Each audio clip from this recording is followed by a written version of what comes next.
Welcome, Professor. Mademoiselle.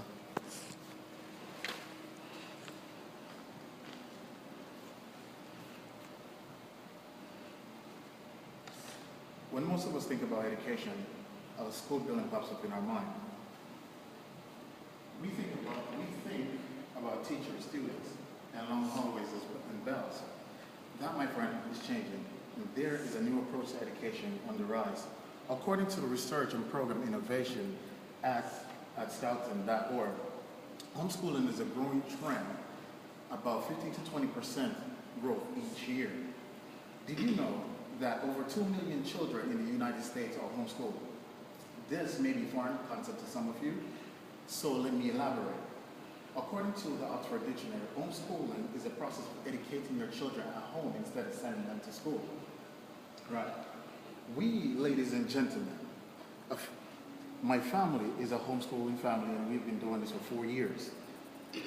Anything that bears even a minute resemblance of deviating from the norm bound to spark a controversy, and homeschool is not different. The purpose of this presentation is to persuade you that home education is best, and to clear up some concern that most people have about education, which are socialization, parent qualification, as well as college eligibility. Now, the first order of business for today is a question that snags the spot for most questions, and that is, so what do you do about socialization?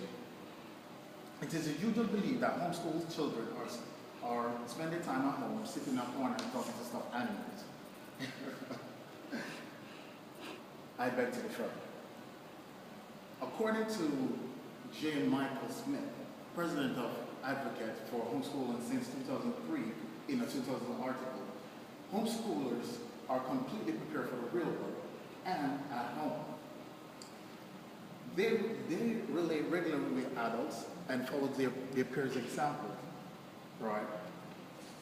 They learn the basic hands-on training and early apprentice training. In fact, the only socialization aspect of the real world which we miss out on and not attending public school is the unhealthy peer pressure, crimes, and immorality.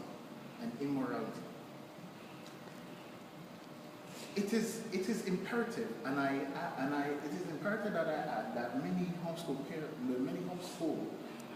people choose to homeschool their child because they want to limit their socialization in the public school. Parents want their child to learn in a positive environment without being bombarded by foul language, drugs, and inappropriate sexual advance and bullying. Homeschoolers are very interested social life, right? With people of all age and all walks of life.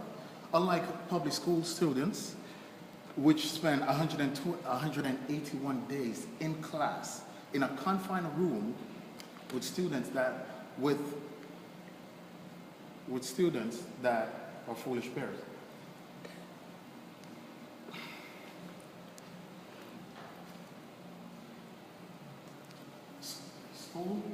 Homeschooling lifestyle occurs in park, beaches, occurs at a pond. And if you could afford it, it would occur as well as in Egypt, London, right? Most homeschoolers belong to a co-op, which is a membership club that runs homeschool by homeschool parents, right? This also meets the needs of socialization for homeschool kids. The next question that I must answer as a homeschool parent is, am I qualified to homeschool? I do not doubt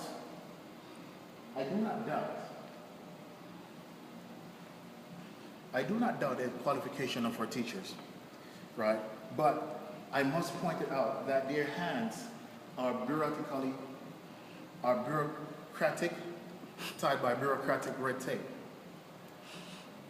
I can also confidently state that the opposite is true, that many teachers are barely qualified to educate our children. According to Louis Guster, former IBM chairman of the 19 membership committee 2014 article, those who score poorly on college entrance exam are twice likely to go into teaching, right, compared to those who score higher. 61% of middle school teachers do not even have the minor in math. At least a third of the entry levels teachers quit within 5 years. In urban school, it's even higher. As a result, these statistics should not surprise you. Homeschool facts shows plainly that the qualify of a homeschool student's education is independent of the parent's qualification to teach. So you, my friend, could also teach your child. The goal is to pick a teacher's goal is to prepare the student for the next grade, to ensure that they pass the test. As a parent and a teacher of my child, my goal is to ensure that my child completely understands what is being taught and they're able to apply knowledge to life, right? I do not prepare for exam, but for life. I can honestly say that I do not always know the answer, but I love my child. And if I do not know it, I go ahead, I go out and I find it. The third most question that we homeschoolers get is, what about college? Allow me to share another fact. According to Brian D. Ray, Journal of College Admission 2014 article, home educated typically score 15 to 30 percentile point about the public school system. All right? They normally score higher on the SAT and the ACT, right? And this is the test for college admission. Right. Average homeschoolers typically qualify for college B because they are not dedicated to do tests, but to be mastery. Many goes to college, but they're very much advanced. They already do most of these college entrance exams. Basically, homeschoolers already started college before actually going to college, right? So, as a matter of fact, homeschool students are being increasingly recruited by college.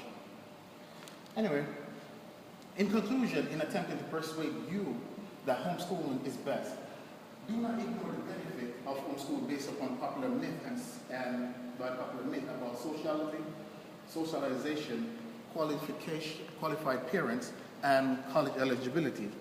Try to prepare your child for the real world. Do not rely on the knowledge of the teacher who educates your children. Instead,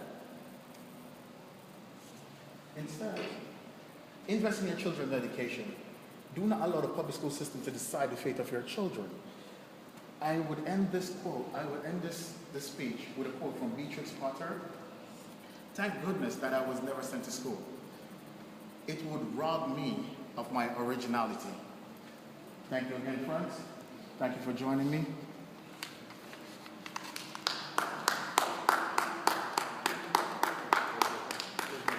I went over.